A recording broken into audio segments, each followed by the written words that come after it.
Canada's first Seafood Industry Innovation Summit. And I tell you, there's been great conversations happening. A lot of cool things happening in this region. Mark, why don't you go ahead and introduce yourself and tell us what you do?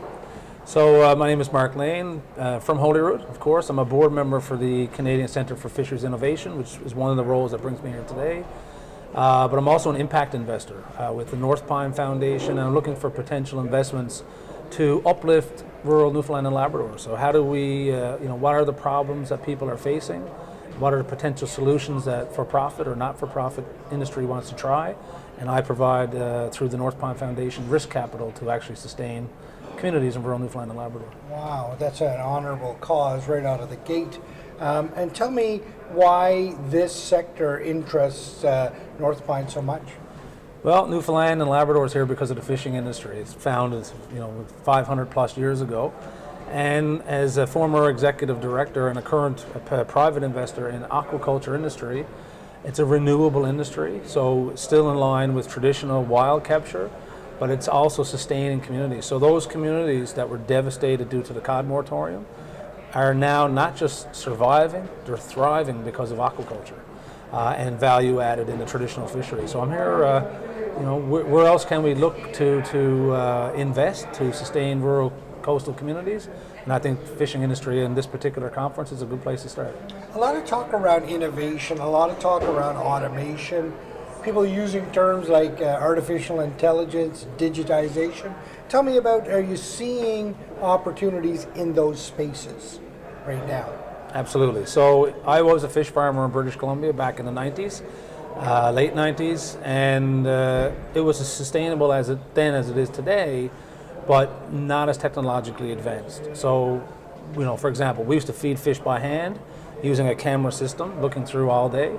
Now I can feed fish from my cell phone, anywhere in the world. I can check their fish welfare, look at the temperature, look at their overall fish health. So AI, I guess originally, and technology was implemented to address labor shortages in rural coastal communities, particularly in Norway, where aquaculture started.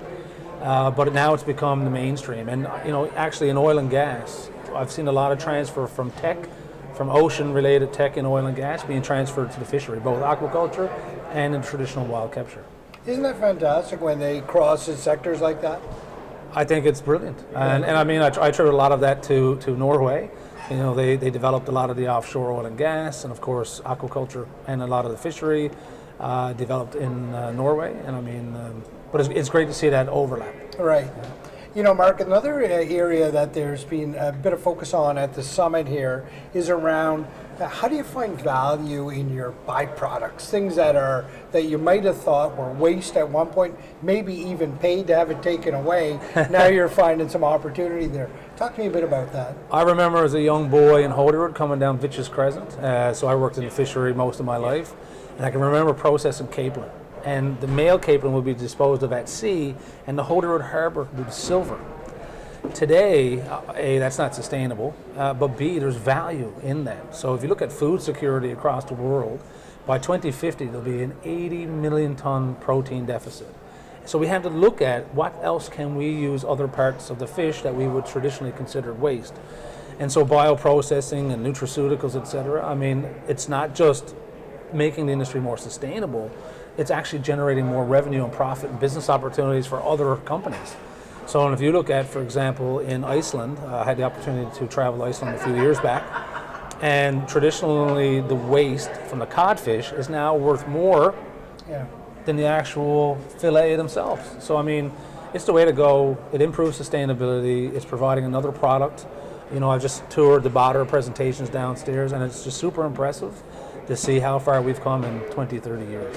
Isn't it amazing, isn't it, when you think that sometimes a byproduct can outvalue the actual product itself? That's smart thinking for sure. Mark, you're not only involved in Northpine, but you have other interests as well. One that I find a little bit fascinating is some work you're doing in Norway. Just unpack that a little bit for me. Yeah, so I'm a partner in a private company called Blue Green Group. It's Norwegian, predominantly owned and operated.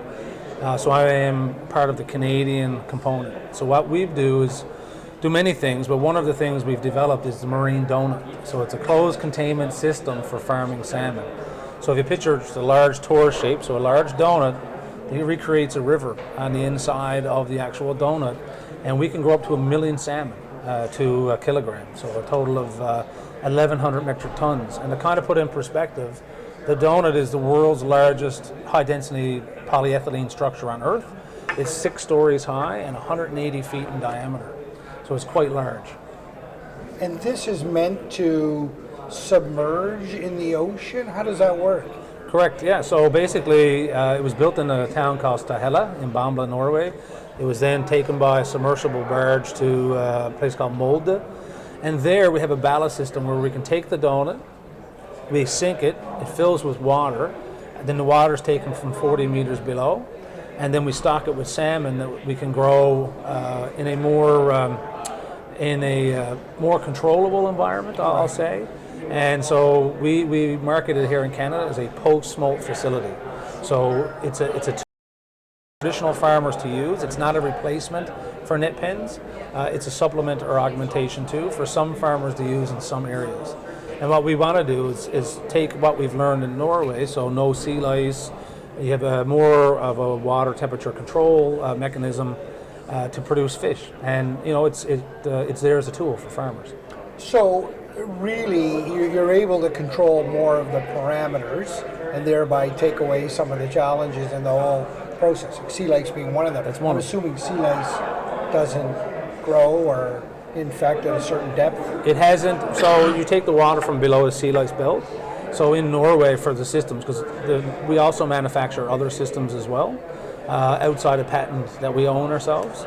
And those systems themselves have had no treatment for sea lice to date. So it is a plus, and we believe in the product and its viability. We think that over time, once we get beyond the proof of concept and get to commercialization, that companies around the world are going to invest in donuts. So what TRL level would it be at now, would you say? So the system right now in Molde, it's deployed. It was deployed in June, early July. It's been there, just internationally certified, and now we're going to hopefully put fish in very soon. And then we'll have the preliminary data in the early or late winter, early spring.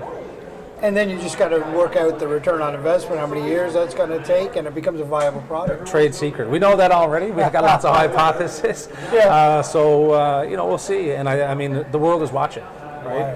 And that's what we're all about. You mentioned technology, innovation, AI. That donut per se, from my cell phone here in Newfoundland, I can raise it lower, look at the fish, feed, etc. I don't have that capability for this particular one because it's privately owned. But we have that capacity and that ability. And I believe, that it can help some farmers with some of the challenges they've been having. Summit, is it everything that you've expected? Are you finding those opportunities that you had hoped for here? Absolutely. So I've engaged with key decision makers, politicians, municipal, provincial, federal level, talking to industry, seeing what the latest and greatest innovation is. And then, are there opportunities from a Northpine perspective, where are those opportunities we could help provide risk financing to help somebody try a proof of concept, to solve an actual problem, either in the industry or in the community, and then to help grow the community and sustain it. That's what Northpine's about. We aim to provide risk capital to the underinvested to solve socioeconomic problems in this province that we love.